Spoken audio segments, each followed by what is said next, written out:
At that moment, Mrs. Olsen thought of many things. She had always lived in Oceanian under a pseudonym and never even revealed her identity or connections to Isla, causing Isla to take a roundabout path to marry into a wealthy family. Now it was Kira's turn. Her status was higher than Isla's, and her situation was even more difficult. How could the matriarch of a top-tier family like the Horton Group come from an ordinary middle-class family? Mrs. Olsen lowered her gaze. The matter between her and Uncle Olsen was, after all, a grudge from the older generation, which was unrelated to Kira. Kira had the right to know who her biological father was. Uncle Olsen had remained unmarried for so many years. If he had a daughter, he would surely love her twice as much. With the Clance Olsen family as her backup, Kira would be able to set her footing in the Horton family quickly. Mrs. Olsen's lips curved into a smile. In the end, it seemed that even top-tier families like these were still particular about marrying equals. Seeing her relent, Ellis raised an eyebrow at Kira. "Your mom has agreed. Shall we set a time and place?" But Kira looked at Mrs. Olsen and said indifferently, "Sure. My mom said yes, but I know she didn't really want to." Mrs. Olsen was taken aback. Kira continued, "Mom, if you won't see him, neither do I need to."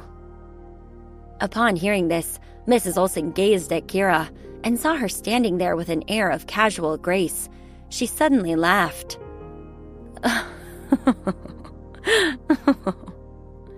She had been mistaken. Isla had always been someone who chased fame and fortune, which was why she blamed her. But Kira was different. From her childhood, Kira had always relied on herself. She took to heart the words Mrs. Olsen had once taught them, never changing over the span of more than 20 years. Mrs. Olsen laughed again. "Then we won't meet." The mother and daughter shared a smile as they looked at each other. A deep understanding lay hidden between them, not needing words to be comprehended. However, Ellis couldn't accept this. "Hey, you can't go back on your word like that. Mrs. Olsen, you have no idea how difficult Kira's life is in the Horton family right now." He pulled up a chair and sat beside Mrs. Olsen's bed. Ellis had just got wind of something. "The illegitimate daughter from the Horton family's first branch has made contact with the Cobb family in Clance. If their union succeeds, the first branch will surely dominate. By then, Lewis's position as the family head and as CEO of the Horton Group might well have to be handed over." Kira said with a smile. "Mom, don't listen to his nonsense. It's not that serious. Lewis definitely has other plans." The man's strength was unfathomable. Horton Group wasn't all he had. Ellis's mouth twitched. "You're quite confident in him." "Of course. My mom likes Lewis too." Ellis's eyes flickered, and he said, "What about the clinical trial spot at the Clance Research Institute? Old Mrs. Horton's dementia is getting worse. You should be exploring options and preparing to get a spot for the old lady to try again, right? Let me tell you, my family has connections in that area too." Kira was perplexed. She frowned slightly and looked at Ellis's expression. She finally understood why they needed her to personally choose the trial spot in Clance. The officials at the Clance Research Institute could withstand the temptation of money, but not the pressure of power. Could they resist caving in if a family like the Clance Olsen family applied pressure? Seeing Ellis's confident demeanor, it was clear it was impossible. They had thrown a hot potato at her. Kira stroked her forehead and twitched the corner of her mouth. Her demeanor, however, led Ellis to misunderstand. He immediately said, "The illegitimate daughter from the first branch of the family leveraged the Cobb family in Clance to secure a spot. Do you really think she's showing filial piety to old Mrs. Horton? Just you wait. Once the medicine is used, she'll demand a king's ransom. If Lewis doesn't transfer 5% of the shares to her as a dowry, this deal won't go through. And with an additional 5%, the Horton family's first branch will hold 54% of the company's shares. and they'll call a board meeting and oust Louis from his position. Ellis raised an eyebrow. So, Kira, come with me to see my uncle. With Uncle Olsen stepping in, everything will be fine. Kira tapped her chin. Is the Clance Olsen family that powerful? Of course, we are one of the top 5 families. Ellis was extremely proud. My uncle probably wants to take you in as his goddaughter. With the Olsen family backing you, you'll be able to do anything in Oceanian from now on. Kira laughed. Well, thank you very much for that. Ellis excitedly stood up, but heard Kira add another line. But really, there's no need. Having my mom is enough for me. Ellis was dumbfounded. He blinked, stunned, and then his face darkened. Kira, don't be an ingrate. Do you know how many people in Crera want to cozy up to my uncle? This is the first time he's actually going out of his way to do a favor to someone. Kira said seriously, Then you can't let him be humiliated like that. Ellis was shocked. Why were her words so infuriating? He was almost jumping with agitation. How can you be so clueless? Kira spread her hands. Born this way. Can't help it. Ellis was dumbfounded. He stared at Kira and then glanced at Mrs. Olsen, finally realizing something. All this talk about your mom. It turns out you're really a mama's girl. Instead of getting angry at this remark, Kira's eyes lit up. She suddenly found the title endearingly reassuring and smiled sweetly. Ellis was speechless. How starved of affection was she? To be content with just her mom's love. It was just unbearable to watch. Then he heard her voice, cold yet tinged with excitement. Do we have any other business? If not, please don't disturb my mom's rest. She just woke up and she's still weak. Ellis was thus chased out of the hospital room, and standing at the door, he watched Kira. She was devoid of that prickly attitude he'd sensed at their first meeting. She was now compliant and adorable. Mom, want some water? Mom, it's time for your medicine. Mom. All of Kira's mom talk made Ellis feel like he was seeing his 5-year-old nephew, who would incessantly call out to his mom at home and drive his sister-in-law crazy every day. Yet Mrs. Olsen would always look at her daughter with a gentle smile, showing not a hint of impatience. Dragged down by his thoughts, Ellis returned to the hotel and entered Uncle Olsen's room. He then ranted and jumped about how Kira was unable to recognize favor and ended in a huff. Uncle, she's not your daughter, so there's really no need to spoil her. Unexpectedly upon saying this, he saw Uncle Olsen smile.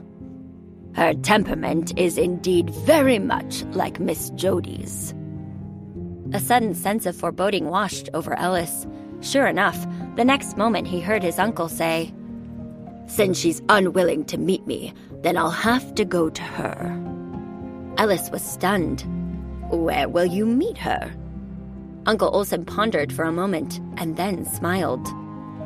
I cannot go to the Olsen residence, but the Hortons, I can still visit, can't I? I heard their old grandmother is ill. I'll pay them a visit tomorrow. Ellis was shocked.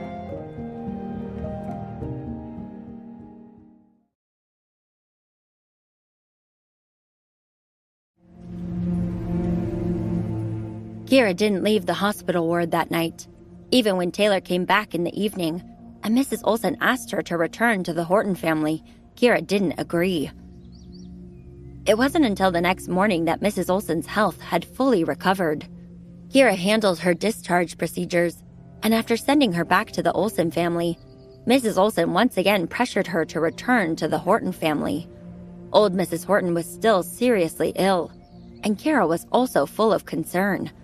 Seeing that Mrs. Olsen looked healthy and was unlikely to fall ill again, Kira finally went back to the Horton family.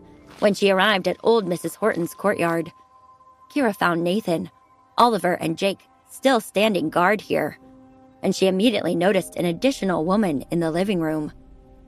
Oliver was talking intimately with the girl. Beside her, the look in Jake's eyes was almost fiery. Kira immediately knew that this girl was likely Selena. She bore a resemblance to Oliver, looking as if she could be Jake's sister. Oliver was complaining. I heard that Isla has been sent to a psychiatric hospital, and I don't know if there is still a way to sign the divorce agreement. Your brother's marriage has completely disgraced our family. Selena was laughing and comforting him. Dad, we can file for divorce now. Her mental illness is a premarital concealment of facts. As long as you sue, the court generally grants the divorce. Don't worry. Besides, Jake is the legitimate eldest grandson of our Horton family. How could he marry a woman from such a minor household? Oliver immediately said, Who in Oceanian could compare to our Horton family? Selena laughed. When I marry into the Cobb family and clans, I'll keep an eye out for Jake. Jake immediately looked at her, saying coldly, Don't bother. Oliver raged and scolded Jake. Ungrateful creature. How can you speak to your sister like that? She's so concerned about you, and yet you show her no respect. Jake wanted to speak, but Selena had already patted Oliver's chest. Dad, don't be angry. Jake is young and doesn't understand. I won't hold it against him. Oliver immediately nodded. Selena, you're so sensible. I've already discussed it with your grandfather.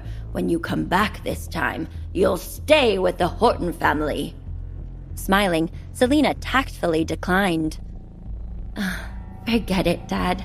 It's not suitable for me to stay at home. Moreover, Jake doesn't want to see me, and I don't want to have conflicts with him. Jake was slightly stunned when he heard this. Oliver spoke up. You are my daughter. How is it not suitable? If Jake dares to disrespect you, I'll be the first to not forgive him.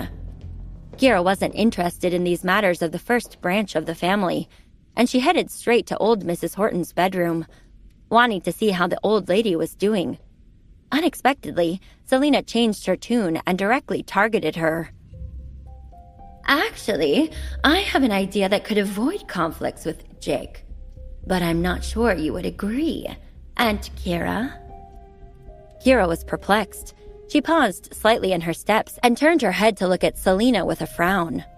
Selena was around 26 and older than Kira, but she called her Aunt Kira without any hesitation. She looked at Kira with a smile. I was thinking of moving into Great-Grandma's courtyard to help take care of her more easily. I wonder, Aunt Kira, do you think I can do that? As soon as these words came out, Oliver immediately glanced at Nathan, then smiled and said, Your Uncle Louis also lives there, and as a woman, it might not be convenient for you, right? Selena sighed. True. Uncle Louis is about my age, and he and Aunt Kira are newlyweds. So what should I do? Almost immediately after these words fell, Nathan looked at Kira. You and Louis will pack your things and move to the main house, and let Selena take over this courtyard. Kira's gaze instantly sharpened. She immediately looked at Selena and suddenly understood what the first branch of the Horton family was thinking. Old Mrs. Horton was suffering from dementia, her mind foggy one moment and clear the next. If Selena was in charge of this small courtyard, who was to say she wouldn't trick the old Mrs. Horton into signing over her shares without Kira or Louis's knowledge? Selena indeed had more cunning methods than Jake. Kira didn't trust leaving old Mrs. Horton in the care of such a scheming woman, so she said, Sorry, I don't think so. Nathan frowned and, gripping his teacup, hurled it straight at Kira. Who allowed you to speak to me like that? Kira dodged, and the teacup whizzed past her, smashing on the ground behind her. Nathan pointed at her and shouted angrily, Coming from a humble background, you really lack any manners. Your grandma was gravely ill, and yet you didn't come home all night. Do you have any concern for the elderly in your heart? I was not discussing with you just now. I was giving you an order. Pack your things right now and move to the main house. From now on, Selena will be solely in charge of this courtyard. Kira frowned but did not move. Oliver immediately scowled and said angrily, Kira, how dare you disobey Dad's orders? In this household, the man is the head. Selena hesitantly said, Aunt Kira, old Mrs. Horton is my family too. You don't think I'm incapable of taking good care of her, do you? Oliver immediately sneered. What right does she have to doubt you? You're the one who secured an important clinical trial slot for Grandma. You're now the biggest contributor in this household. Selena waved her hand. Dad, don't talk about contributors or non-contributors. I'm just being a good daughter. Then she looked earnestly at Kira. Aunt Kira, it's not that I insist on living here, but I have no choice. Since great-grandma is using a drug that's not on the market, the Clan's laboratory needs to send someone to take samples from her because they need the follow-up observation data. Selena took a breath before explaining. They agreed to this only because of the Cobb family's influence. When they arrive, they need to observe old Mrs. Horton's reactions at all times, which means they must stay in this courtyard. It's inconvenient for you and Uncle Louis to stay. After all, they're my friends, and it'll be better for me to host them. You and Uncle Louis would understand, right? Kira looked at her and scoffed. The Clan's laboratory would never allow for a situation where slots are given based on connections. You sure do think highly of yourself. Last night, people in Clance sent Kira the list of applicants, and she was still in the selection phase. There was no way Selena could have truly invited anyone over. But at these words, Oliver became angry. Kira, what do you know? Selena's fiancé is from the Cobb family in Clance. Do you realize what power and status the 5 major families in Clance have? How could a mere laboratory be too much for them to acquire? Nathan also said coldly, I've long said Louis's wife won't do it because she comes from a small family. Do you really think the world is all fair? You've never seen real power and only imagined it. How naive. Oliver sighed. This reminds me of a story about ancient peasants chatting in the field, speculating what life was like for the king. Guess what they said? Selena played along. What did they say? They said the king must use a golden hoe to farm, and he probably eats nothing but the finest porridge. He'd eat one bowl and toss another. After saying this, Oliver looked mockingly at Kira. Louis's wife, you understand nothing. Better not to embarrass yourself further here. Kira felt the ridicule. Did these wealthy capitalists truly believe that money gave them the right to do whatever they wanted? Nathan frowned. Women know nothing. I really don't understand how Louis could fancy someone without a proper background like you. I've always said marriage should be between equals. With your kind, Louis will grow tired of you sooner or later. Oliver also threatened her. Kira, I advise you to follow Dad's words obediently. That way, you'll have some support in this household. Otherwise, if Louis wants to divorce you, it'd be just a matter of a contract. With your family being powerless, if you get kicked out and stripped of everything, there'll be no one to stand up for you. As Kira was about to retort, a cold voice suddenly came from the doorway. Who says she has no one to back her up?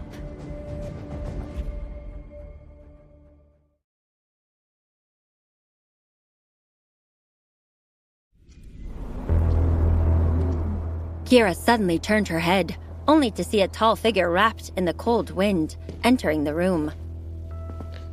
The weather had turned cold, and the man was wearing a black woolen coat that made him appear tall and straight. It was a moment before Kira realized she was looking at her husband, Louis. As he entered, his gaze quickly swept over everyone before landing on Kira. Louis approached her, his voice deep as he asked, "How is Mrs. Olsen?" He had messaged Kira last night, informing her that although his grandmother hadn't woken up yet, her life wasn't in danger, which reassured Kira to remain with Mrs. Olsen. Kira answered, "She's been discharged from the hospital. Don't worry." Only then did Louis turn to look at Oliver and Nathan, his voice grave as he said, "I don't need you to worry about my marriage. My wife is my responsibility. Even without a powerful maternal family to back her up, my support is more than enough." Nathan sneered. "Do you think I want to worry about you? Cold-hearted people like you marry undutiful wives. Your grandmother didn't wake up last night, and we were all here on vigil, yet she was absent." Louis explained. "Mrs. Olsen was also hospitalized. Kira was accompanying Mrs. Olsen at the hospital." Oliver immediately scoffed. "Having married into the Horton family, she's now the Hortons' daughter-in-law. She's only just recognized her mom. Does she fear that she won't get an inheritance if her mother dies? How short-sighted. Can't she distinguish between the weight of her mother and her great-grandmother?" Kira clenched her fists tightly. Inheritance? That was a curse and an insult to Mrs. Olsen. Her eyes immediately turned icy, and Louis's gaze became sharp as he said, "Shut up." Nathan frowned. "Who are you telling to shut up? He's your brother." With a steely look, Louis retorted, "If I hear him insult Mrs. Olsen again, then you had better consider how his inheritance will be divided." His heedless demeanor caused Oliver to immediately shut his mouth. He knew full well that his brother meant what he said. Fuming, Nathan slapped the armrest of his chair, getting ready to speak when Fiona walked out, beaming with joy. "Old Mrs. Horton is awake." At her word, Kira and Louis immediately left the first branch of the family behind, heading toward old Mrs. Horton's bedroom. There, they saw the little old lady looking radiant from her sleep, smiling as she watched the doorway and said to Louis, "Brat, where did you go?" Louis immediately walked up to her. "I stepped out to take a phone call." "Oh, okay." Old Mrs. Horton then turned her gaze to Kira, immediately grabbing her hand. "You must be my daughter-in-law, Miss Davis, right? That brat doesn't know how to cherish someone. If you feel wronged, remember to tell me, and I'll definitely side with you. Don't just walk away in a huff, all right?" Kira was taken aback. She subconsciously exchanged glances with Louis, and then both of them simultaneously turned to look at old Mrs. Horton. "Grandma, who are we?" Brett, I'm your mother. Why are you calling me Grandma?" Old Mrs. Horton smacked Louis lightly. Louis was instantly stunned. He stared blankly at old Mrs. Horton, then suddenly clenched his fist tight.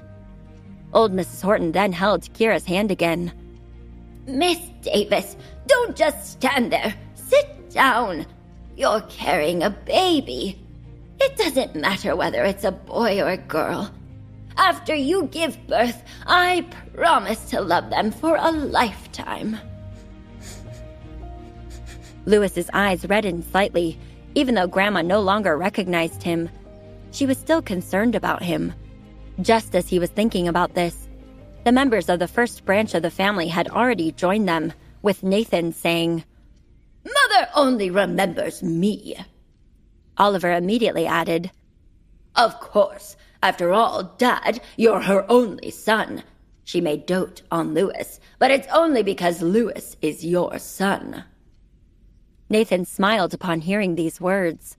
Over the years, old Mrs. Horton only had eyes for Lewis, her one grandchild.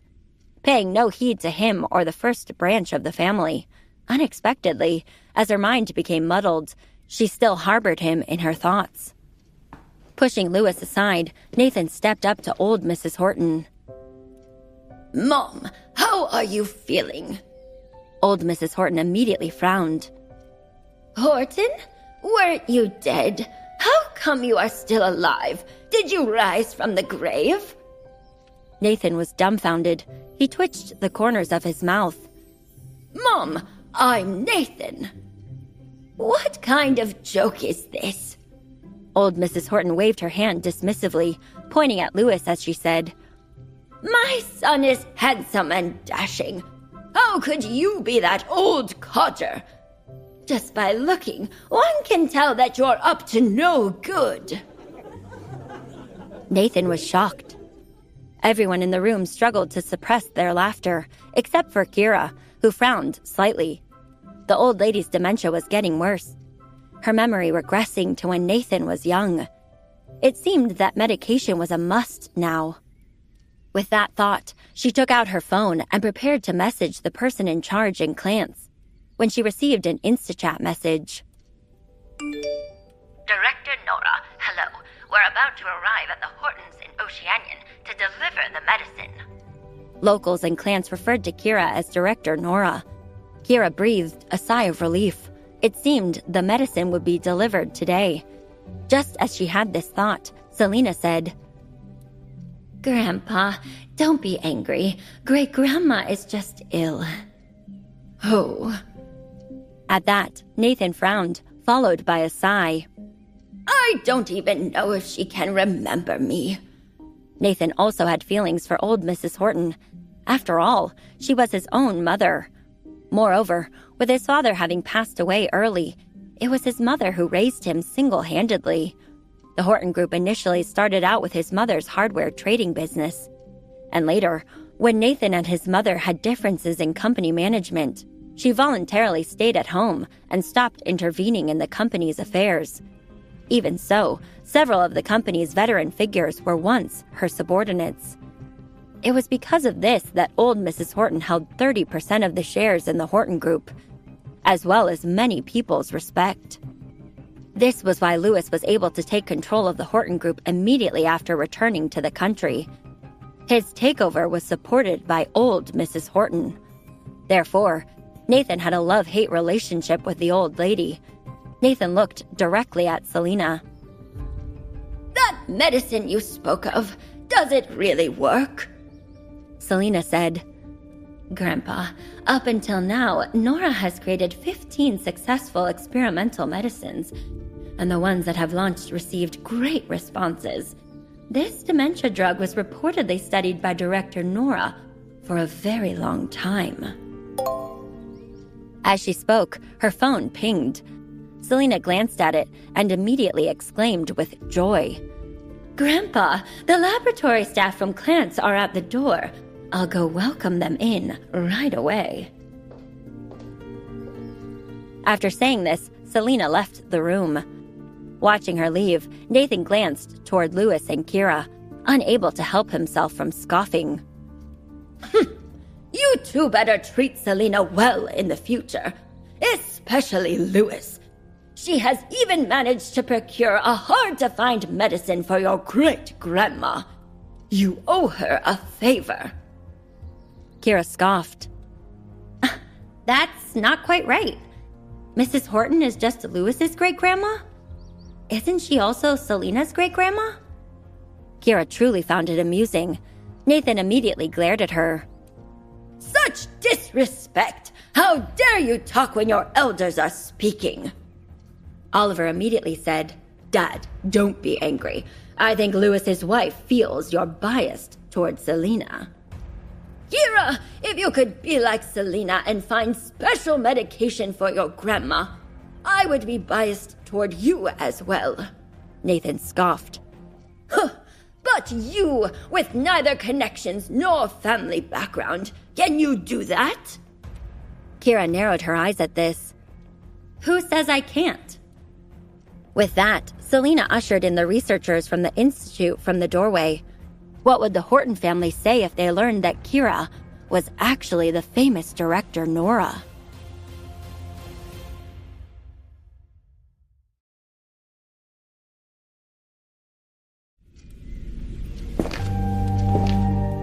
"Mr. Lee, this way, please." Selena courteously led the way, while the man called Mr. Lee unconsciously glanced around him. He was first stunned by the luxurious decorations before him, and only then did he turn his gaze toward the people in front of him. After his eyes swept over several individuals, they finally settled on Kira with a slight startle.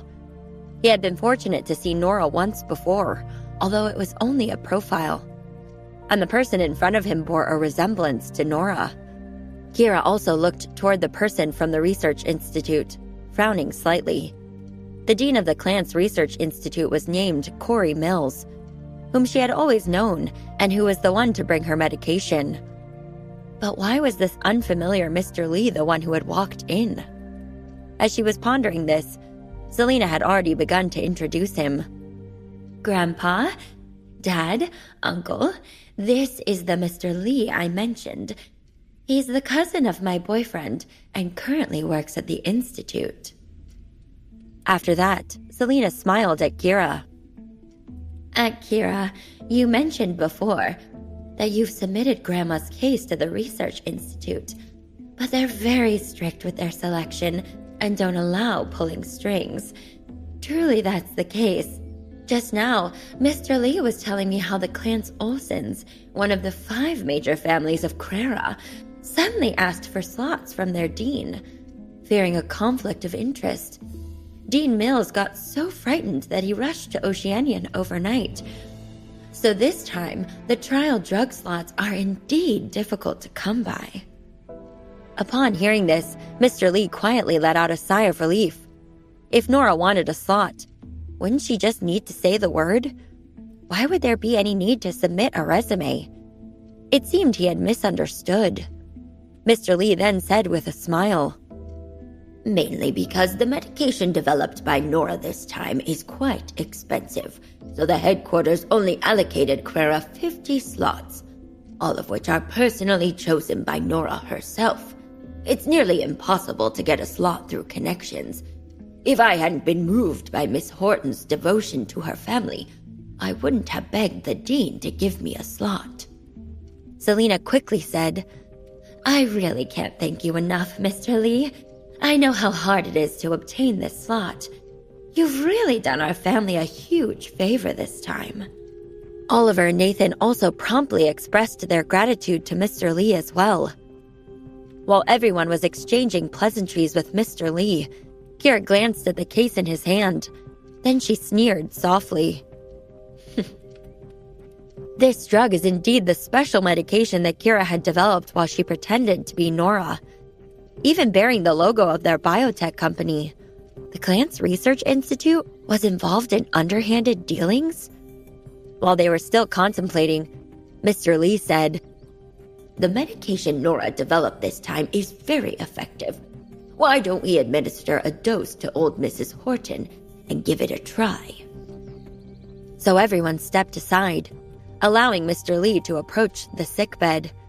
He took out a dose of the special medicine and slowly injected it into old Mrs. Horton's arm. Old Mrs. Horton watched intently, and as she did, she began to feel drowsy. She yawned and fell asleep.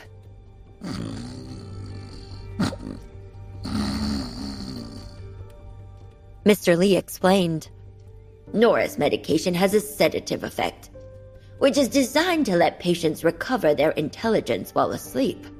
There's no need to panic. Old Mrs. Horton will wake up in an hour, and she'll be somewhat improved." Immediately, everyone breathed a sigh of relief. Selena said with a smile, Mr. Lee, there are so many people in Great-Grandma's room. I don't think that's advisable, right? Mr. Lee instantly got her hint and promptly said, Right. The patient needs peace, so everyone please go out. I need to stay here to monitor the patient's condition continuously. Just leave Miss Selena to assist me, and that'll be enough.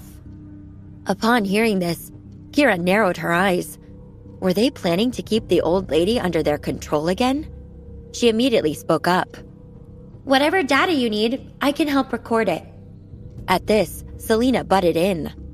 Aunt Kira, how can you be so thoughtless? The Institute's patient data is strictly confidential, and that involves its core technology. Only their own staff can record it. Aren't you making it difficult for Mr. Lee by saying this? Mr. Lee immediately laughed, his expression kind, yet his words carrying a threat. This time I'm taking a risk. To secure this slot for your family's matriarch, the data must be submitted. If Miss Kira isn't cooperative, perhaps the slot should be given to someone else. At these words, Nathan said angrily, Kira, what are you interrupting for? Get out at once! Do you want to kill your great-grandmother? With a sinister tone, Oliver added, Lewis, you've always been the most filial to great-grandma, even though she has made a will stating that after her passing, all her company shares would go to you. Surely you wouldn't do this on purpose. Kira frowned, about to speak when her hand was taken by Lewis, who said indifferently, Let's go out first. He led Kira out the door first. Nathan and Oliver then followed them out. Following behind the couple, Oliver said smugly, Lewis, I think you and your wife should move to the main hall, given that Mr. Lee is bound by a non-disclosure agreement. Dad, to avoid making Selena uncomfortable, I suggest everyone but Fiona moves out. Under Mr. Lee's permission, we can visit daily. Nathan nodded. I think that's what should be done. Looking at Lewis, he considered how to persuade him. Kira was about to retort, but unexpectedly, Lewis agreed outright. Fine. Kira was stunned at first, but remained silent after some thought. Lewis was always meticulous in his actions, so if he agreed to this, it meant he surely had a contingency plan. Thinking about this, Kira followed Lewis out of the door without further comment. Indeed, she saw Tom waiting for them outside.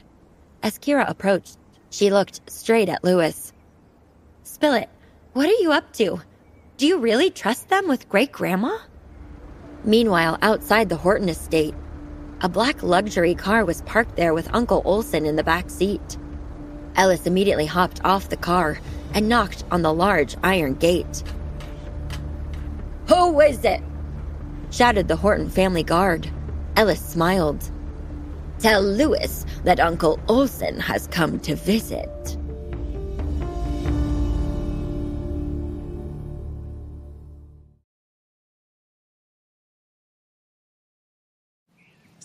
The sunshine in the yard was just right. In the midday hours, Kira observed old Mrs. Horton's yard from a distance, unsure of what Lewis was planning. Are you okay, Lewis? Upon hearing her question, Lewis smiled. Of course I'm at ease. Kira was taken aback. Lewis then lowered his gaze. Selena is so concerned about great-grandma's illness because of her shares, so she'll definitely see to it that great-grandma lives. Kira had a moment of realization upon hearing this. Oliver had just said that old Mrs. Horton had made a will before, stating that if she were to pass away, her shares would be transferred to Lewis. Therefore, before old Mrs. Horton changed her will, the first branch of the family would for sure want the old lady to live on. No wonder Lewis was so confident in them. Kira sighed lightly. She had thought that Nathan, Oliver, and Selena really cared about the old lady. But, in the end, everything was still driven by self-interest. Lewis continued, gesturing to his assistant Tom Davis. As for Mr. Lee, I had Tom investigate him long ago. He's genuinely an employee of the Clance Research Institute, and indeed, it was the Cobb family in Clance who found this connection for Selina. We've confirmed the medicine he brought is real. If they can actually save grandmother, what's a few mocking words? It doesn't matter. Kira frowned. But this is far too passive. She didn't like the feeling of her fate being controlled by so many others. Tom sighed. There's no helping it. We've tried all means to contact Nora, but the person is too enigmatic, and her whereabouts are unknown to this day. Corey Mills from the Clance Research Institute has made it clear he won't make exceptions. He'll rigorously select trial subjects based on patients' conditions. Boss thought of various ways to pressure him, but he wouldn't relent. Saying this, Tom glanced at Lewis and coughed. For old Mrs. Horton's sake, Lewis almost resorted to using extreme measures like kidnapping to acquire the medication. But before any action could be taken, Selina made a breakthrough. However, Tom wouldn't tell Kira about this, so as to prevent her from knowing the boss's involvement in the gray areas and becoming fearful. Still, Kira curiously asked, "How did this Mr. Lee come by the medicine?" Tom stroked his chin. "I guess he stole it." Kira couldn't believe her ears. She was shocked. Tom continued, "Actually, we've already ascertained that Mr. Lee secretly brought the medicine out behind Corey Mill's back, claiming it was Nora who personally chose the trial subjects. He could manipulate the situation, buying medicine designated for a patient at a high price. After all, the Cobb family in Clance isn't short on cash. That Nora, supposedly a tech geek with little business acumen, probably won't even know about this in the end." Kira was shocked. All right, she understood now. Did they not supervise those at the Research Institute closely enough? The corner of her mouth twitching, she looked at Lewis. "Aren't you afraid that once Grandma wakes up, they won't let you in, and they'll coax her into changing her will?" "I don't care about those shares," he said. Lewis glanced at her. "Besides, do you really think Grandma is that easily fooled?" Kira was perplexed. The old lady immediately clung to Kira's arm and hazily followed her home the moment she saw her. Wasn't she easy to cheat? She was about to smirk when a sudden realization struck her. The little old lady had run away from home twice to look for Kira. And although her mind was befuddled each time, she indeed found the place without being deceived by anyone along the way. Lewis said indifferently, "The Horton Group was founded by Grandma. Do you really think she's foolish?" Kira didn't know what to say. As she was inwardly grumbling about something, she saw Lewis turn on his phone and open a surveillance app. And the situation inside old Mrs. Horton's bedroom was transmitted in full clarity onto his phone screen. Lewis said, "After Oliver said that the illegitimate daughter would bring a researcher with her, I installed this hidden camera in Grandma's room." Kira was speechless. That was quite a plan.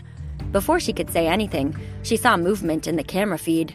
Selina had been at the door all along, watching Lewis and Kira leave, before she turned back to close the door with a smile at Mr. Lee. "Thank you, Lee."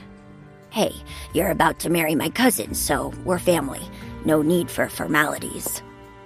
Mr. Lee and Selina approached old Mrs. Horton, calling softly, "Great-grandma, great-grandma." Old Mrs. Horton opened her eyes groggily. She still looked somewhat confused as she turned to Selina, with a hesitant expression in her eyes. "Who are you?" Her voice was very clear. That meant the miracle drug was really effective. "Great-grandma, I'm Selina. My father is Oliver from the first branch of the family, your grandson. Do you remember?" Old Mrs. Horton immediately realized, "Oh, you are the illegitimate daughter." Selina was speechless. Old Mrs. Horton looked around and asked, "Why are you here?" Selina explained, Great-Grandma, I went to great lengths in Clans to finally secure a spot in the clinical drug trial and brought it back especially to treat you. How do you feel now?" Old Mrs. Horton took a moment to assess her feelings, then smiled. "I feel very good. My mind is much clearer, and I remember a lot of things." Selena seized the opportunity. "That means the medicine really works. Great-Grandma, I begged my boyfriend for a long time for this, and my future cousin-in-law here has essentially stolen it. The consequences would be dire if discovered, but it's all worth it for you." Old Mrs. Horton was immediately touched. "Good child, you are so sweet."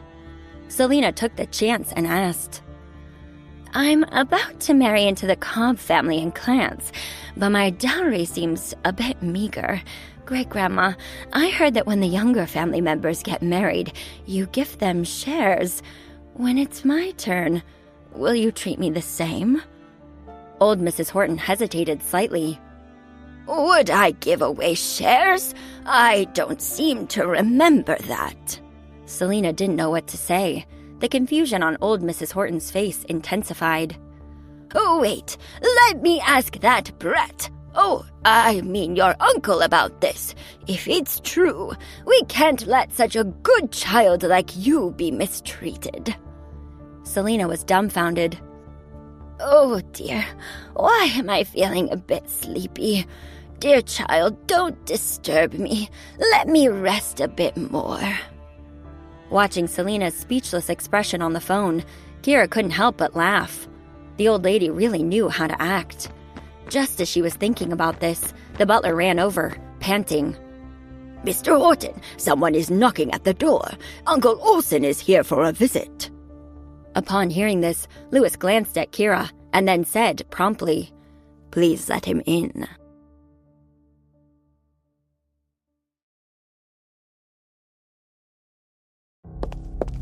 The butler hurried off again.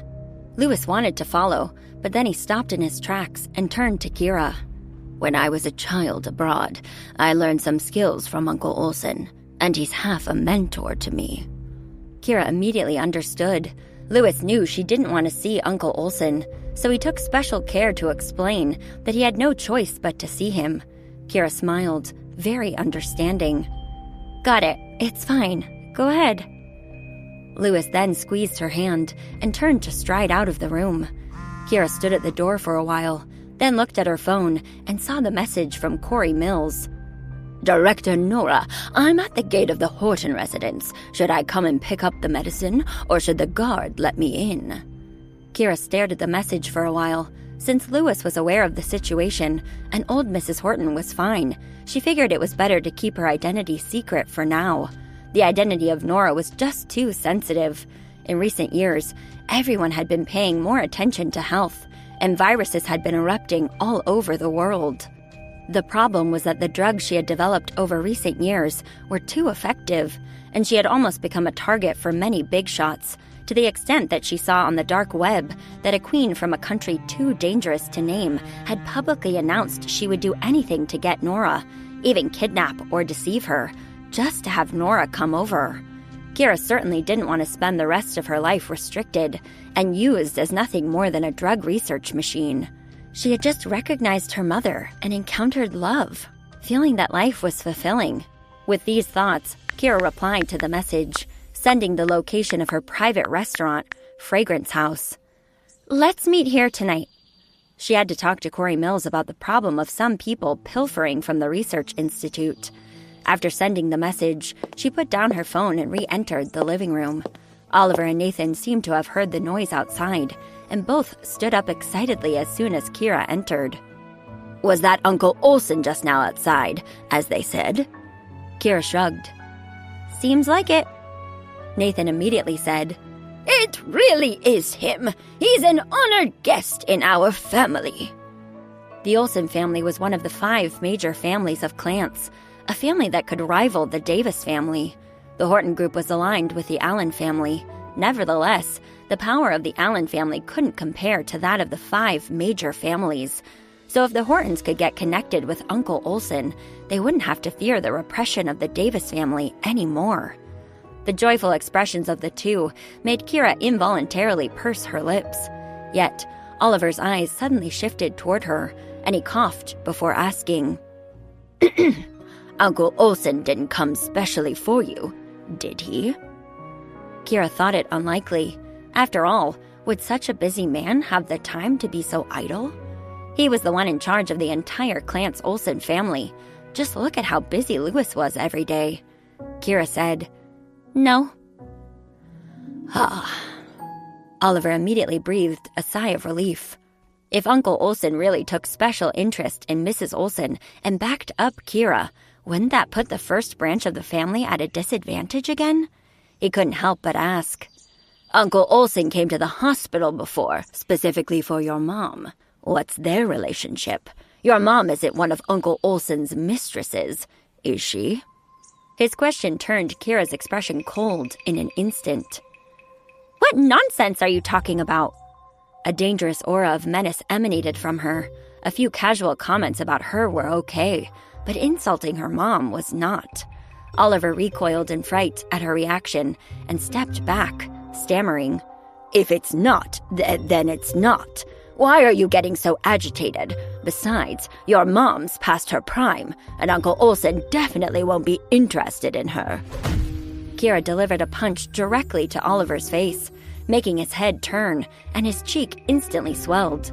Nathan was furious. "How dare you hit your older brother? Gods, seize this woman! I have to teach her a good lesson today to make her understand what modesty and virtue means." The security guards outside, upon hearing this, all looked over, but dared not act. After all, not knowing that Kira was Louis's wife last time, those guards who had laid hands on her were still at home, nursing their injuries, and finding a job afterward had been tough. Who would dare to lay a hand on Kira now? Seeing that the group hadn't moved, Kira said with a cold gaze, "If I hear you insult my mother again, I'll hit even harder than I did just now." Nathan was also stunned by her behavior.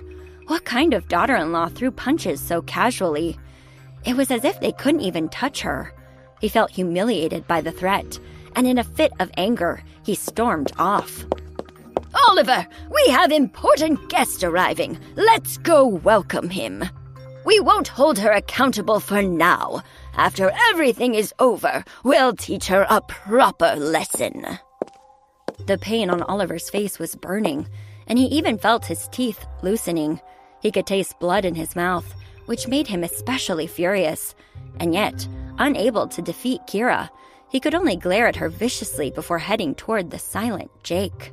With a slap, he struck Jake across the face. Oliver scolded him. "Didn't you see your dad getting beaten? Is this how you act as someone's son? What a waste! If your sister were here, she would have fought tooth and nail to protect me." Having vented his anger, Oliver felt somewhat relieved and followed Nathan out the door. Kira took a fleeting glance at Jake. Ever since the truth about Isla swapping identities with her came to light, Jake had been in a state of decline within the Horton family. Like now, he took a slap without flinching and merely touched his cheek. Perhaps sensing Kira's gaze, he promptly turned his head away with cold defiance. Kira paid him no mind and instead headed toward the bedroom. She hesitated a bit. Having seen old Mrs. Horton wake up with a clear mind, she wanted to seize the opportunity to ask her about the truth of their marriage registration. This marriage had come out of nowhere, and although she was quite satisfied with her unexpected husband, she always felt like a sword was hanging over her head, not knowing when it might fall. After a moment of thought, she knocked on the bedroom door. Meanwhile, Louis had personally ushered Uncle Olsen into the parking lot. Upon getting out of the car, Uncle Olsen asked, "I heard that old Mrs. Horton isn't doing well. As a younger relative, I thought I should come to pay a visit." Catching a glimpse of him, Louis asked, "Are you sure it's to see my grandma?" "Of course," Uncle Olsen said in a candid demeanor, his aura far from that of a liar. "Miss Kira must be performing her filial duties at your grandma's bedside. right? Louis didn't know what to say. He knew Uncle Olsen's intentions weren't solely to visit the family, but after a moment's thought, he stepped aside. Please. Kira had just been scorned for lacking a powerful backer, and now her patron was here. When Nathan and Oliver witnessed Uncle Olsen's attitude toward Kira later, their jaws would drop. From then on, no one in this house would dare to look down on Kira again. As Kira thought about her bright future.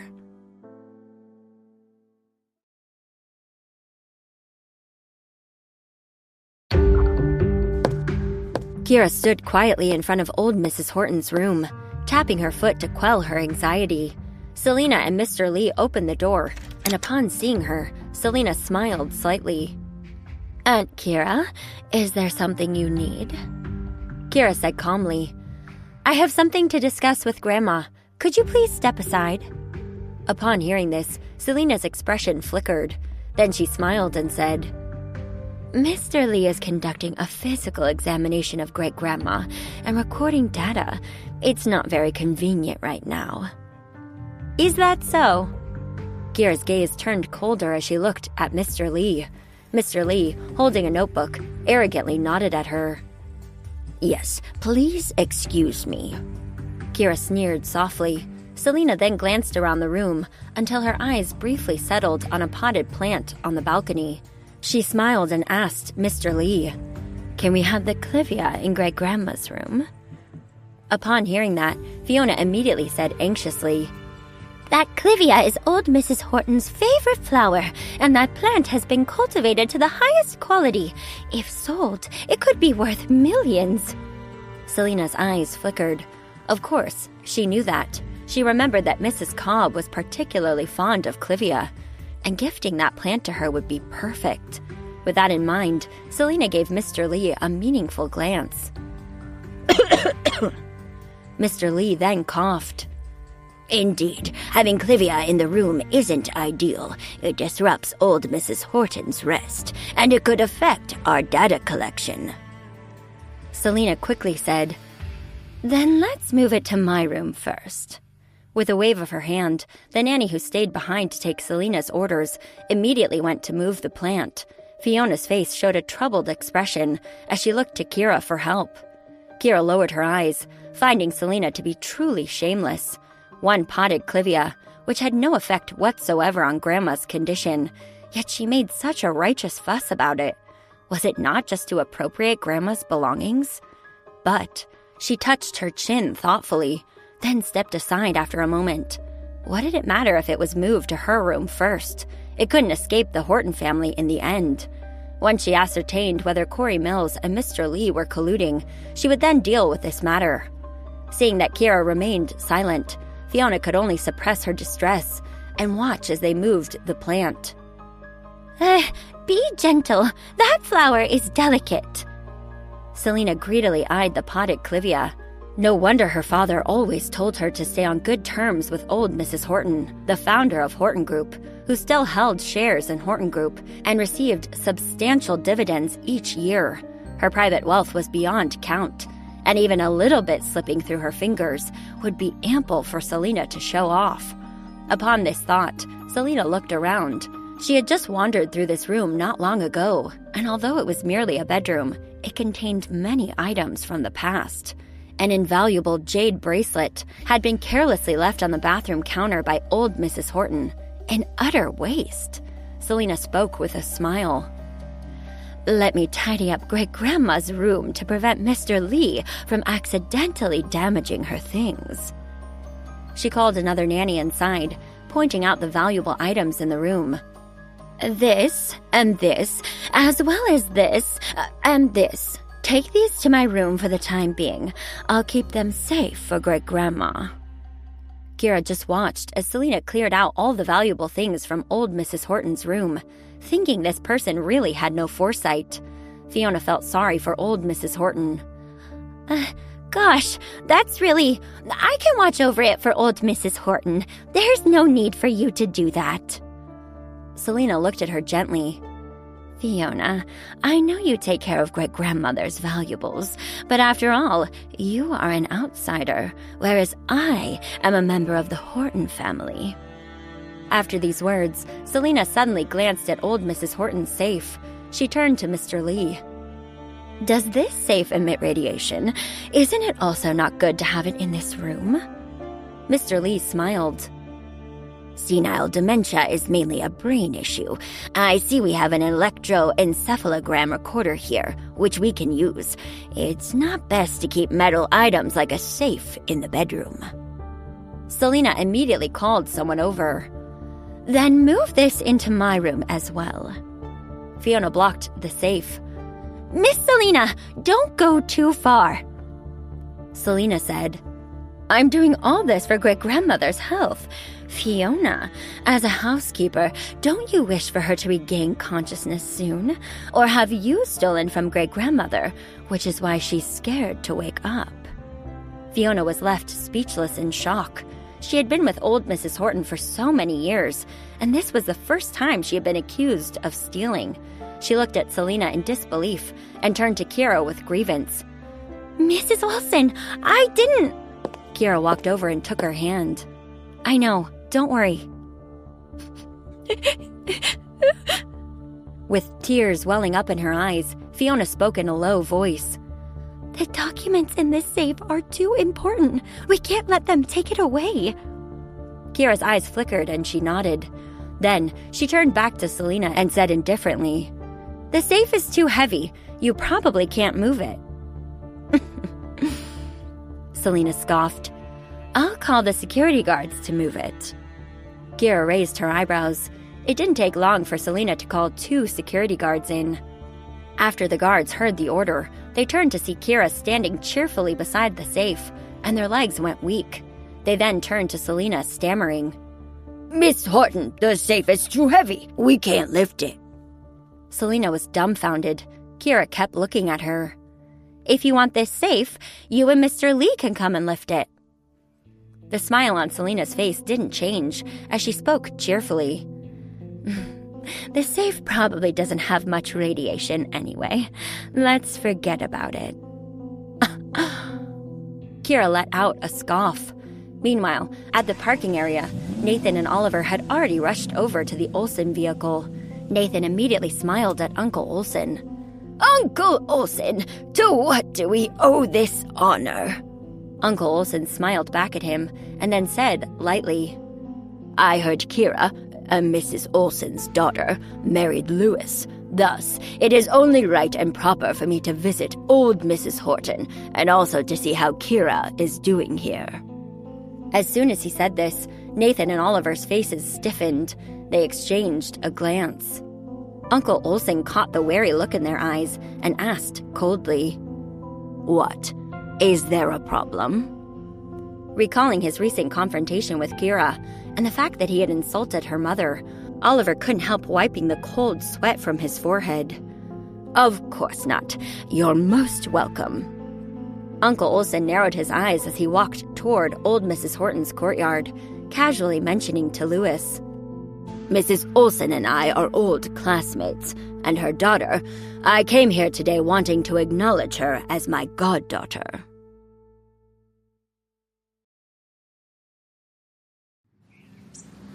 Goddaughter? Oliver's forehead was covered in even more cold sweat. He couldn't believe Uncle Olsen's words. If Kira had such a powerful patron, what hope would the first branch of the family have? Where on earth did Lewis find such a wife? She was an illegitimate daughter to begin with, but her status soared all of a sudden. He looked to Nathan for help, but he saw Nathan cough and suddenly say, Send a message to Selina. Have her tidy up old Mrs. Horton's room a bit, and wait for our distinguished guest.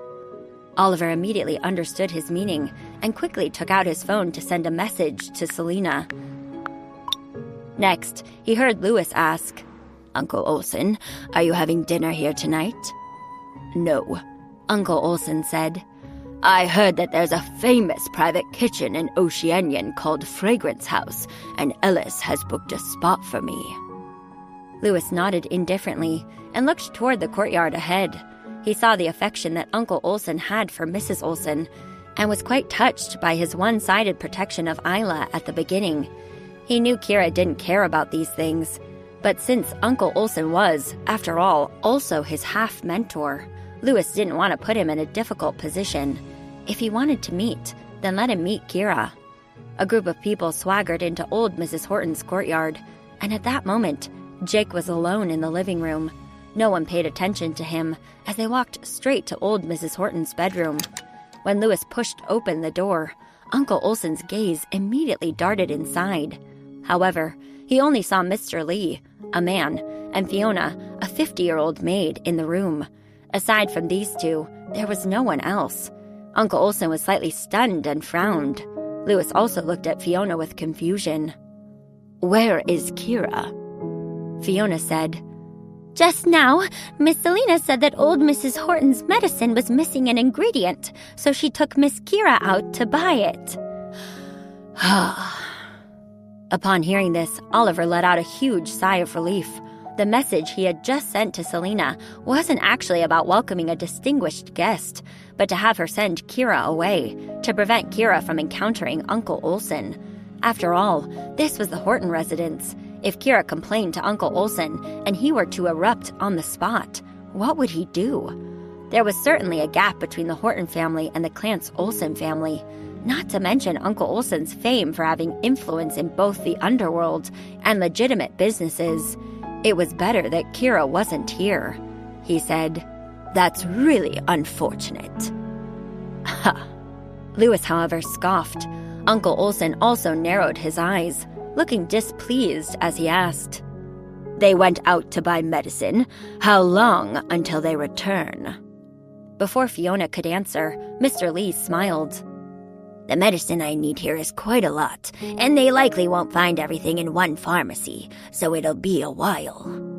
Uncle Olsen scoffed coldly, but still suppressed his anger.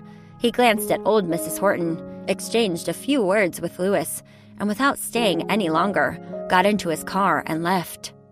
"To Fragrance House."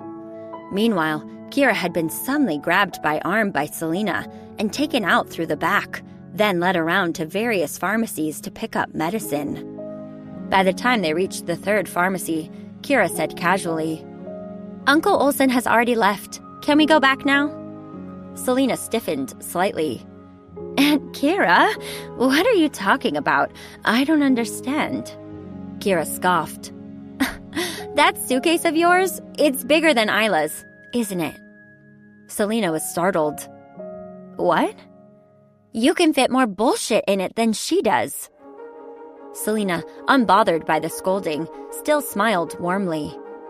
"Auntie, I really am looking for medicine for my great-grandma. If you don't want to stay with me, just leave. I can go by myself." Kira, not wanting to waste more words, turned and left the pharmacy. She checked the time, hailed a taxi by the roadside, and went to Fragrance House. Emboldened by the medicine she obtained through Mr. Lee's theft, Selina was doing as she pleased within the Horton family. Kira knew she had to suppress Selina's arrogance. However, the most urgent matter was to find out whether Corey Mills was in any way connected to Lee's theft of the medicine. If Dean Mills was involved, then he could forget about retaining his position. With these thoughts, Kira arrived at Fragrance House. As soon as she entered, she saw Corey Mills sitting idly at a dining table outside, waiting for her. Kira walked straight up to him. Corey Mills was about 40 years old, and his lengthy research career had left his skin somewhat pale. He was on the heavier side, which made him appear slightly younger. Mills stood up with a smile. "Director Nora, you finally arrived." Kira sat down opposite him. Mills then handed her a box of medicine. "This is the medicine you asked for." He also took out a printed document and handed it to her. It listed all the cases that their institute had received to be selected, with each person's basic health condition clearly documented. Mills said, "These are the individuals who meet our screening criteria. You can decide on the candidates." Kira looked at him. "Dean Mills, is there a researcher named Lee at the Clance Research Institute?" Mills was caught off guard. There are several people with that name. May I ask which one you are referring to? Kira fixed her gaze on him. The one related to the Cobb family. Mill's eyes were honest, showing no signs of lying. Oh, you mean Logan Lee. He has been busy at the Institute recently and just took 10 days of annual leave. Seeing that he was completely unaware of the situation, Kira scoffed. Then are you aware that he now in Oceanian? Mills was shocked. What? He's in Oceanian? Is he here on vacation? I really didn't know about this. Realizing something was off, he asked, Director Nora, has something happened? Kira snorted. It's just that someone suddenly showed up at the Hortons, claiming to have obtained an experimental slot, and is now strutting around there. Mills stood up abruptly. How is that possible? The slots haven't been made available to the public yet. Where did he get one? Kira looked at him, remaining silent. Mill's forehead immediately broke out in a cold sweat. Director Nora, I understand what you mean. I'll look into it right away. Having said that, he didn't even dare to stay for the meal and hurried off to investigate the matter. Kira sat there leisurely. Since she was here, she might as well stay for a meal before leaving. Her seat was facing the entrance of the restaurant, so she ate while enjoying the view outside. Suddenly, a black luxury car pulled up in front of the door. An instant later, a man in a black cape strode in. Kira looked at him curiously. The man exuded a stern air, appearing to be in his 40s or 50s, his maturity radiating a distinguished charm. He was rather handsome. Kira found him quite pleasing to the eye, so she took a longer look. Uncle Olsen, who had just entered, quickly caught the gaze and turned his head to look over, only to see a young woman watching him with an admiring eye. But when Uncle Olsen got a clear view of the face, he suddenly froze in place.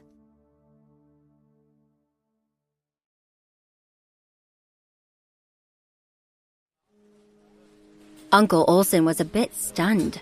For a moment, he felt as if he had seen his mother when she was young. The girl bore a striking resemblance to his late mother, and he found it hard to take his eyes off her. He stared at Kira with a dazed expression, involuntarily moving closer to her. When Kira saw this handsome middle-aged man approaching, she was slightly taken aback.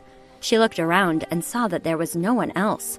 So who was this man coming to see her? While she was pondering this, she saw Uncle Olsen sit down in front of her, facing her. Kira asked, "Do you need something?" Uncle Olsen said, "Wasn't it you who were staring at me first?" Kira was perplexed. No way. She had only glanced at him a few times. Was she being deliberately provoking? Kira chuckled. "I just felt that you look very familiar, sir." "What a coincidence."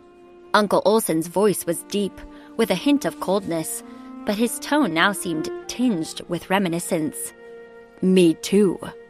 It had been over 20 years since he last saw his mother. Upon closer look, this girl's demeanor wasn't quite the same as his mother's, but that face. He suddenly asked, "May I ask what your father's surname is?" Kira was perplexed. She found the man to be a bit strange, but he also gave her a feeling of familiarity, which made her not want to lie. Taylor wasn't her dad. Perhaps Uncle Olsen was, or perhaps not. Mrs. Olsen didn't tell her last time. Her eyes filled with deep sadness, so Kira didn't inquire further. After thinking for a moment, Kira said, "I don't know." Uncle Olsen was taken aback. "How do you not know?" "Because I've never met him." Kira shrugged. "Is that strange?" Seeing her carefree demeanor, Uncle Olsen gave a wry smile, shaking his head. "No." The smile at the corner of Kira's lips portrayed her happiness. "Right. It doesn't matter who he is. Having my mom is enough for me." Uncle Olsen asked, "Are you very close with your mom?" Well, since Kira found out the truth about the baby switch, these days had been the happiest of her life. The joy she had been suppressing made her want to share it with someone. But she was never one to talk much, and the list of those she would talk to willingly was short. Unfortunately, Louis had been preoccupied with his grandmother's issues lately, and she didn't feel right talking about her own happiness. Seeing this stranger, she suddenly felt a strong desire to share. Looking at Uncle Olsen, she slowly began. You know what? My mom is the best mom in the world. Ever since I was little, if I did poorly on a test, she wouldn't scold me. She'd even buy me a cake to cheer me up. She seems to have never wanted me to be anything special, just happy and joyful. That was Mrs. Olsen's philosophy in raising Isla from childhood. Kira had dreamt countless times that she was Isla, comforted tenderly by Mrs. Olsen, held in her arms. Those dreams used to make her feel guilty, as if she had taken something away from Isla. Even a hint of envy seemed inappropriate. But now, she understood that it wasn't a dream. Kira added, I got married, and my mom never once looked down on me for marrying poorly. When she heard my husband was a vagabond, she would just gently smile and ask me to bring him home for her to see. She went on, talking about many things. Not until she noticed the handsome middle-aged man's stern face soften did she suddenly come back to her senses. Sorry, I talked too much. Uncle Olsen, however, didn't mind, and as he looked at her face, he too reminisced about his own mother, his eyes filled with longing, as he slowly said, Your mom is indeed great, but my mother was even better. Kira was intrigued. As a mama's girl, she couldn't let that challenge slide. She rolled up her sleeves, smiling in a way that was anything but happy. Impossible! There's no mom better than mine in this world. Uncle Olsen frowned. I've never seen a mom more open-minded than mine. That's because you haven't seen much. Kira scoffed. My mom isn't just kind. She's also beautiful. Uncle Olsen retorted coldly. My mom was even more beautiful. She was known as the #1 beauty in her day. Kira spoke dismissively. If you could meet my mom, I would know. No one can resist my mom's charm. Uncle Olsen was perplexed. He actually became quite curious. Then why don't you take me to see her? Sure, let's go right now. Kira stood up, spurred by the desire to show off her mom to the whole world. The atmosphere between the two suddenly turned tense, and the other customers turned to look. The nearby waiter, seeing their argument, nervously thought to intervene, but then saw. Kira and Uncle Olsen were staring at each other, faces puffed with anger.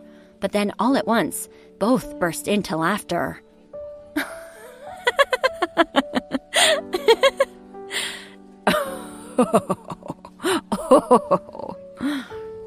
Kira felt that her previous behavior was a bit childish and also quite silly. Uncle Olsen's usually icy face also broke into a smile, and he thought how ridiculous it was for a middle-aged man to be squabbling here with this young girl. Uncle Olsen asked, Do you have plans tonight? Kira nodded. Yeah, my husband will be here in a bit. Uncle Olsen said, I've heard this private kitchen serves delicious food, and I'd like to try more. It feels wasteful with too few people, so how about joining tables? Kira immediately said, No problem. Are you from out of town? Then dinner is on me. Uncle Olsen was always direct, and he nodded. Well then, I shall graciously accept. His personality really appealed to Kira, and she grew even fonder of him, so she waved over a waiter and ordered, Bring us a round of all the specialty dishes. It was her own restaurant, after all. She could eat as she pleased. Uncle Olsen didn't object, but said, Shall we add each other on InstaChat? Sure. Kira took out her phone, and they scanned each other's QR codes. Uncle Olsen said, I don't usually add just anyone on InstaChat. A smile tugged at Kira's face. Same here. After adding each other on InstaChat, Kira immediately chuckled. Uncle, you're my friend now, so if you need help with anything, just let me know. Uncle Olsen seized the moment. Actually, I do have some trouble I'd like your advice on. Kira asked, What's the issue? I accidentally offended a younger person. How do I make her happy again? Kira stroked her chin, pondering. Man or woman? A young woman. You should give her flowers. Kira racked her brains for a plan. Pink ones are best. Girls love pink. Uncle Olsen nodded. I'll try that.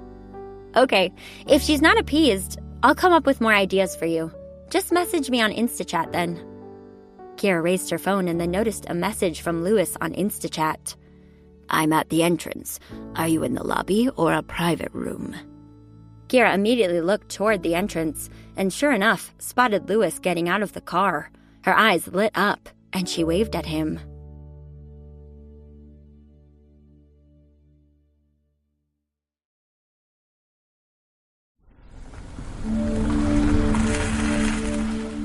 Louis was also wearing a black wool coat today, his imposing demeanor on a par with that of the handsome man facing Kira. He got out of the car with a cold expression and went inside, but it seemed he sensed something, and he turned to look toward Kira. Seeing the girl waving at him, Louis' expression softened. It was only then he noticed that there was someone sitting across from Kira.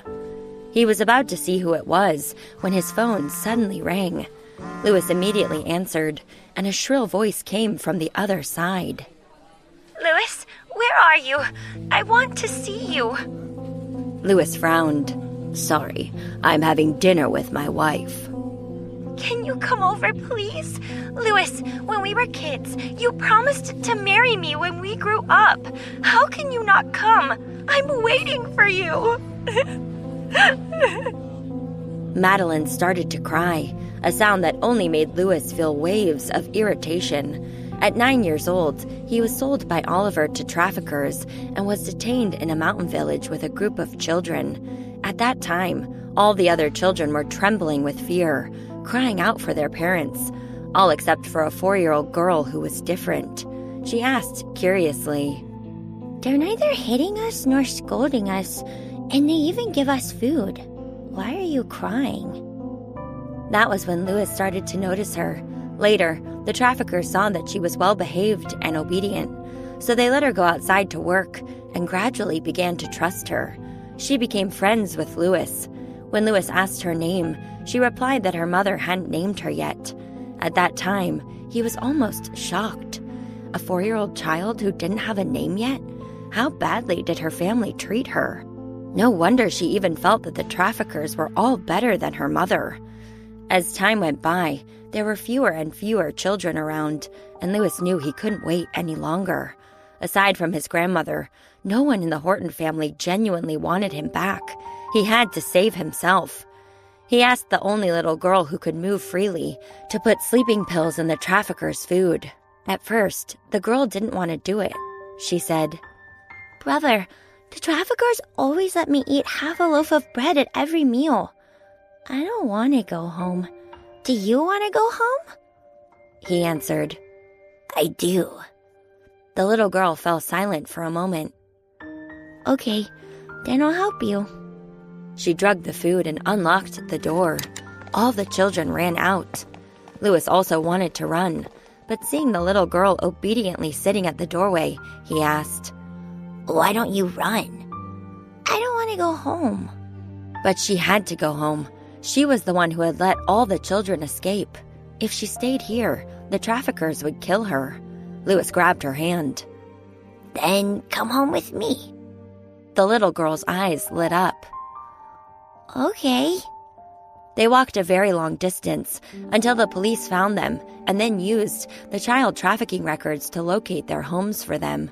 At that time, Louis lived in his old home, not yet in Oceanian. The little girl needed to be taken to her home in Oceanian. She clung to Louis's hand and wouldn't let go, crying loudly. Her voice was very high-pitched. Brother, you said you'd take me with you! You liar! Louis looked at the police officer. I want to take her home with me, and she wants to come with me too. The police officer couldn't help but smile and shake his head. You're both still young. Each of you needs to go back to your respective homes. You can't take her away. The girl cried even harder, her face covered in tears. Her eyes were barely open, and she looked extremely disheveled. I don't want to go home. I want to go with him, big brother. What do I have to do to become a part of your family? She looked so unsightly while crying, but Louis thought of the 3 months they were held captive, where his reserved personality meant the other children didn't interact with him. Only the little girl stayed with him. He thought about how the little girl had drugged the human trafficker in order to save him. Louis looked at her and said seriously, How about this? When you turn 20, I'll come to marry you. Once I've married you, you can come home with me. Really? Yes. Pinky promise? Later, after he returned home, his grandmother, wanting to protect him from further abuse by the first branch of the family, sent him abroad to study while he was very young. It wasn't until he gradually built his own power that he sent people back to look for the little girl. But too much time had passed, and the police station from that era didn't have internet, and there had been a fire destroying all the records. He could only find the officer who was responsible for the trafficking case back then, and searched house by house until he finally found Madeline. Madeline wasn't from a good background. Her father was an alcoholic, and her mother was a gambling addict. She had been bullied since she was little, and didn't even have a name until she was 4 years old. It was only because of the human trafficking case and the police's requirements that she was given a name. She knew everything about Louis and his past. Clutching at his collar, she cried out, If it hadn't been for your effort to rescue everyone, I might have been sold to a nice family and lived a peaceful life. Instead of coming back to this hell, why did you come back to pick me up so late? At 18, Madeline was nothing like the stubborn, obstinate, yet bright little girl of her childhood. The doctor said that growing up in such an environment, she was bound to have problems. Madeline was severely depressed and had post-traumatic stress disorder. She was in a complete mental breakdown. She was no longer the person he remembered. But Louis still honored his promise and took her abroad to help her escape that cesspool. Madeline kept asking him to marry her. However, Louis didn't know if a child's promise made at the age of 9 could be taken seriously. Only after growing up did he understand the true meaning of marriage, so he kept delaying the fulfillment of his promise. As Louis came back to his senses, he wanted to tell her he was already married and ask Madeline to keep her distance in the future. But before he could speak, her mobile phone was snatched away, and the voice of a medical staff person came through. Mr. Horton, please come quickly. Miss Davis is having another episode. We can't control her. Miss Davis has severe self-harming tendencies right now. She's holding a fruit knife, and there's a risk to her life.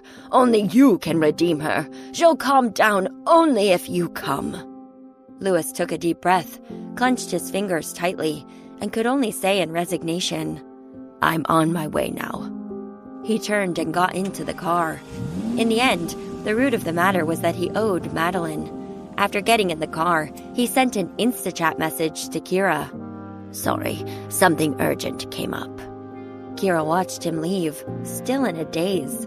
It wasn't until her phone vibrated that she received Louis's Instachat message. She looked down at it and replied, It's okay, next time. Putting down her phone, she said to the middle-aged man, My husband had something urgent and couldn't make it. He stood you up? That's not nice. Uncle Olsen commented. Kira didn't defend Louis. She had gotten used to this man suddenly disappearing. As the dishes were served, Uncle Olsen suddenly looked at Kira. I haven't asked yet. What's your name?